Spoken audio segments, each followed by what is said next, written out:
जिन्होंने अपनी आंखों से अजीत सरकार की हत्या होते हुए देखा है, वैसे व्यक्ति है मेरे साथ में। लंबे से आदमी था, मोटे तगड़ा, और हथियार निकाला, सीधा देने सेट से एक खड़ा होकर गोली चलाना शुरू कर दिया। बाद में हम लोग नाम तो नहीं जान रहे थे, लेकिन बाद में पता चला कि पूर्णिया में भगवान परशुराम की जयंती मनाया जा रहा है और उसमें मुख्य अतिथि के तौर पर, जिसका पूरा देश, पूरा बिहार, पूरा पूर्णिया का बच्चा बच्चा जानता है, तो अजीत सरकार पर गोली किसने बरसाया। और ऐसे लोगों को पूर्णिया के धरती पर आज 25 साल बाद बुलाकर महिमा मंडन करना, उनका गुणगान करना, कहीं न कहीं से पूर्णिया के आम आवाम, मेहनतकश किसान, मजदूर, छात्र, नौजवान के मुंह पर करारा तमाचा है या पूर्णिया का यह घोर अपमान। सरकार पूर्णिया का बेटा था, आम आवाम का यहाँ का बेटा था, और आपके बेटा को जिसने 107 गोली मारा, आप उसे बुला के उसका महिमा मंडन कर रहे हैं। यह सवाल पूर्णिया की जनता आने वाले दिनों में जरूर पूछेगी और यह यक्ष प्रश्न है। नमस्कार दोस्तों, अभी मैं पूर्णिया के 4 बार विधायक रहे अजीत सरकार के समाधि स्थल के सामने खड़ा हूँ। 14 जून 1998 ईस्वी को अजीत सरकार की हत्या पूर्णिया के गंगा दार्जिलिंग सड़क पर कर दी गई थी और उनकी गाड़ी पर 107 गोलियां बरसाई गई थी। और ये सवाल मेरे मन में आया कि आखिर अजीत सरकार की हत्या की किसने, जबकि न्यायालय ने सभी आरोपी को बरी कर दिया और सीबीआई ने जो जांच किया था, उस जांच में जिन्हें आरोपी बनाया गया, उन सभी आरोपियों को न्यायालय ने बरी कर दिया। तो आखिर अजीत सरकार की हत्या की किसने, इनके गाड़ी पर गोली बरसाई किसने? जब ये सवाल मेरे मन में आया तो मुझे लगा कि मुझे बात करनी चाहिए कि अजीत सरकार के केस में जो गवाह हैं उनसे बात करनी चाहिए। और अजीत सरकार की जो पार्टी थी, भारत की कम्युनिस्ट पार्टी मार्क्सवादी, तो मुझे लगा कि उनके कार्यकर्ताओं को भी बुलाना चाहिए, उस पार्टी के भी कार्यकर्ताओं को बुलाना चाहिए कि आप लोगों ने क्या किया। अजीत सरकार की जब हत्या हुई, उनके शरीर पर गोलियां बरसाई गई, तो फिर अजीत सरकार की हत्या की किसने, तो आप लोगों ने क्या किया। हम सबसे पहले आपसे जानेंगे कि आप कम्युनिस्ट पार्टी के किस पद पर आप नेता हैं? हम CPM पूर्णिया के जिला सेक्रेटरी पद पर हैं और यहाँ से लगातार दूसरा बार जिला पार्षद भी बने हैं, रानीपत्रा क्षेत्र से, पूर्णिया पूर्व प्रखंड से 2 बार आप? हाँ, 2 बार। हम ये जानना चाह रहे हैं कि अजीत सरकार की हत्या किसने की, इसीलिए हम आप लोगों को बुलाए हैं आज यहाँ, ये जानने के लिए। देखिए, हम मीडिया के माध्यम से और इधर उधर से पता चला कि कल पूर्णिया में भगवान परशुराम की जयंती मनाया जा रहा है और उसमें मुख्य अतिथि के तौर पर, जिसका पूरा देश, पूरा बिहार, पूरा पूर्णिया का बच्चा बच्चा जानता है, तो अजीत सरकार पर गोली किसने बरसाया। और ऐसे लोगों को पूर्णिया के धरती पर आज 25 साल बाद बुलाकर महिमा मंडन करना, उनका गुणगान करना, कहीं न कहीं से पूर्णिया के आम आवाम, मेहनतकश किसान, मजदूर, छात्र, नौजवान के मुंह पर करारा तमाचा है या पूर्णिया का यह घोर अपमान है। कल भगवान परशुराम जी का जयंती है, हम लोग भी उनको मानते हैं, भगवान है, कार्यक्रम होना चाहिए उनके नाम पर, सभी को बढ़ चढ़ के हिस्सा भी लेना चाहिए। और ब्रह्म शक्ति समाज में पूरा देश, पूरा दुनिया जानता है, जो चाणक्य से लेके बड़े बड़े विद्वान, एक से एक अधिवक्ता, लेखक, पत्रकार, नेता, मंत्री, जज, हर पद पर वो सुशोभित किए हैं। ये गर्व की बात है। तो ऐसे लोगों को न बुलाकर, ऐसे लोगों को बुलाते हैं जो आपके पूर्णिया का बेटा को 107 गोली मारा था।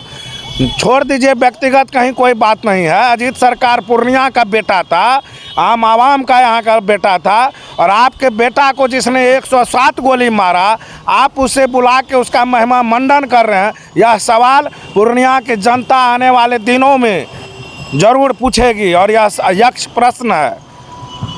ये जो सीबीआई जांच की, उसमें आरोपी तय किया गया, लेकिन न्यायालय के द्वारा उन्हें आरोप मुक्त कर दिया गया है। देखिए, न्यायालय से कहीं न कहीं बहुत बड़ी चूक हुई है और सीबीआई साक्ष्य प्रस्तुत नहीं कर पाए।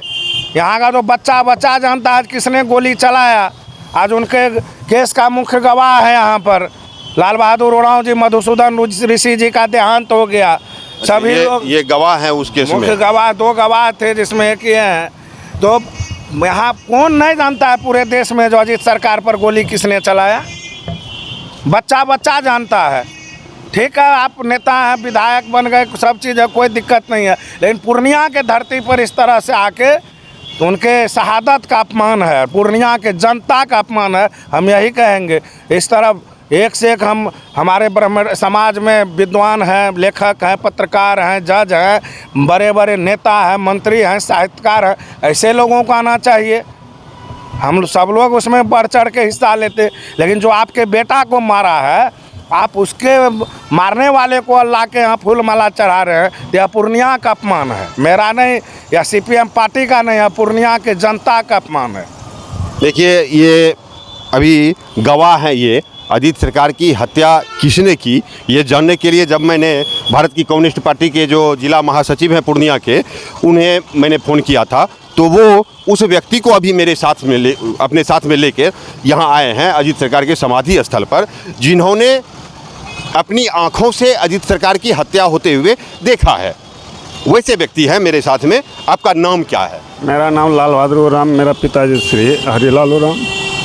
अजीत सरकार की हत्या जब हुई थी तो आप उस दिन कहाँ थे? हम अजीत सरकार के डेराए थे और शाम हो चुकी थी। हम उसी गंगा दार्जिलिंग रोड होते हुए हम जाना चाह रहे थे आपस घर, और ये अंकुर होटल पहुंचते पहुंचते उसका गाड़ी पहुंच रही थी और हम लोग आगे से ही देखे कि 14-26 गाड़ी आ रही, तो हम लोग रुके। तब तक उसके पीछे से 2 गाड़ी आई मोटरसाइकिल से, और एक बुलेट आगे से लगाया, और लंबे से आदमी था, मोटे तगड़ा, और हथियार निकाला, सीधा देने सेट से एक खड़ा होकर गोली चलाना शुरू कर दिया। बाद में हम लोग नाम तो नहीं जान रहे थे, लेकिन बाद में पता चला कि ये राजन तिवारी है, और आंखों से ही मैं देखा। अभी अगर आप राजन तिवारी को अब देखे हैं, पहले तो नहीं देखे थे, पहली बार देख रहे थे, उसके बाद कभी देखे हैं? और इसके बाद हम लोग टियापरेट में भी गए, टियापरेट में ब्यूर जेल में टियापरेट करने के बाद, और इतना पिटाई हमको पिटाई गई। इसके बाद हम PMCH में हमारा इलाज भी चली है। तो जिस समय आप गए थे मतलब TI परेड कराने के लिए, उसमें आपको पीटा गया था? पिटा गया था। कौन पीटा था? राजन तिवारी पिटा गया था। वो पिटवाया था आपको? अपने से पिटा था। तो आपको पकड़ कहाँ से लिया था वो? ये हम टियापरेट में उसको पहचान करके हम निकाले लाइन से, तो मजिस्ट्रेट था, मजिस्ट्रेट के सामने ले आए, तो उसी टाइम हमको पिटाई किया था। और मजिस्ट्रेट के सामने में आपको पीट दिया? हम मजिस्ट्रेट के सामने पीटा गया था हमको। अच्छा। पिटाई किया, मैंने कान से खून बह गया। इसके बाद वहाँ से तब ये सुप्रीडेंट जेलर और CBI सब मिल के हमको ले आया PMCH में 2-3 दिन इलाज चला। वहाँ से आपस होने के बाद पूर्णिया के SP और DM हमको इलाज कराया गया है। तो कोर्ट में आप गवाही दिए थे? जो बात अभी आप बोल रहे हैं, ये बात आप कोर्ट में बोले थे? पूरा जो ही बयान किए हैं, शुरू से अभी तक हम पूरा बयान ही देते रह रहे हैं। तो कोर्ट में आपके सामने में आपके सामने में राजन तिवारी या फिर जो भी आरोपी CBI बनाई थी, उसके वो आप लोगों के सामने में वो प्रस्तुत किया गया था? सबका नाम एक एक करके कोर्ट में भी बता दिए थे, और कोर्ट में भी बोल दिए थे कि मेरी टियापरेट में हमारा पिटाई किया था ये राजन तिवारी, और मार के कान से ये खून भी बहा दिया था। उसके साथ साथ कोर्ट का कागज़ भी लगा हुआ है। आपका कागज़ उलट के जज साहब को बोले कि लाल मुकिन था, ये जज साहब बोले कि कागज़ उल्टा के दिखे, उसमें टियापरेट का कागज़ लगा हुआ है। देखिए, इन्होंने गवाही तो दी, अब वो मामला रफा दफा भी हो गया है, लेकिन अजीत सरकार की हत्या किसने की, ये सवाल आज भी जिंदा है। और इसलिए जिंदा है क्योंकि अजीत सरकार की हत्या तो हुई, इनके शरीर पर गोलियां बरसाई तो गई, ये पोस्टमार्टम रिपोर्ट कहता है, न कि द न्यूज़ 19 कह रहा है, और ना ही ये राजीव सिंह जो भारतीय कम्युनिस्ट पार्टी के नेता हैं ये कह रहे हैं, बल्कि ये अजीत सरकार का पोस्टमार्टम रिपोर्ट कहता है कि अजीत सरकार के बदन पर गोलियां दागी गई थी। लेकिन गोलियां दागी किसने, न्यायालय में ये साबित नहीं कर पाई। और साबित कौन नहीं कर पाई? तो CBI नहीं कर पाई। ये वही CBI हैं जो कि कई घटनाओं का पर्दाफाश करते हैं, कई घटनाओं में आरोपी को सज़ा भी दिलवाते हैं। लेकिन अजीत सरकार के मामले पर CBI क्यों सबूत इकट्ठा नहीं कर पाई, आरोपियों को सज़ा क्यों नहीं करवा पाई, ये सारे सवाल आज पूर्णिया की जनता पूछ रही है, और पूर्णिया के वायुमंडल में ये सवाल गूंज रहा है। राजीव जी, हम ये जानना चाह रहे हैं कि कल शोभा यात्रा में राजन तिवारी आएंगे, तो आप लोग जो आपत्ति अभी मीडिया के सामने आकर प्रस्तुत कर रहे हैं, तो क्या ये आपत्ति आप लोगों ने पहले कभी जाहिर की है, न्यायालय के समक्ष हो या फिर प्रशासन के समक्ष हो? नहीं, न्यायालय प्रशासन हम लोगों को तो 1-2 दिन पहले पता ही चला, और अभी ईद का समय था, हम लोग ईद में व्यस्त थे। आप दूरभाष या इधर उधर से पता चला तो हम लोग कहीं कुछ बात नहीं कर पाए। तो अभी तो मीडिया सबसे बड़ा अभी के समय में हथियार है, जो पूरे देश में यह मैसेज जाएगा, पूरा देश का लोग इस बात को सुनेंगे। तो मीडिया के माध्यम से हम लोगों तक बात को पहुंचाना चाहते हैं। यह पूर्णिया की जनता के लिए दुर्भाग्य की बात है, और पूर्णिया की जनता और यहाँ का आम आवाम का एक ही सवाल है, ठीक है बरी हो गए, न्यायालय का मामला, हम लोग उस पर नहीं जाते हैं। अजीत सरकार का हत्या किसने किया, ये जांच तो होना चाहिए, ये जांच का विषय है।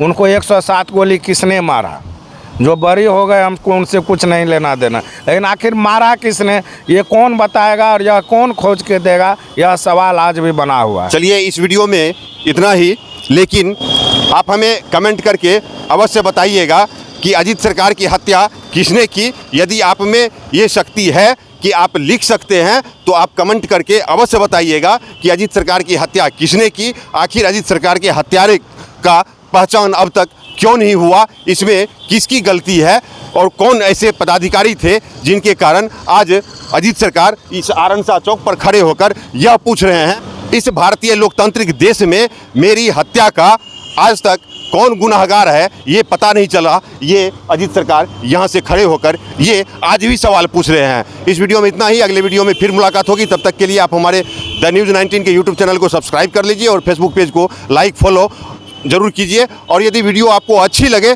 तो शेयर भी जरूर कीजिए। बहुत बहुत धन्यवाद, बहुत बहुत धन्यवाद।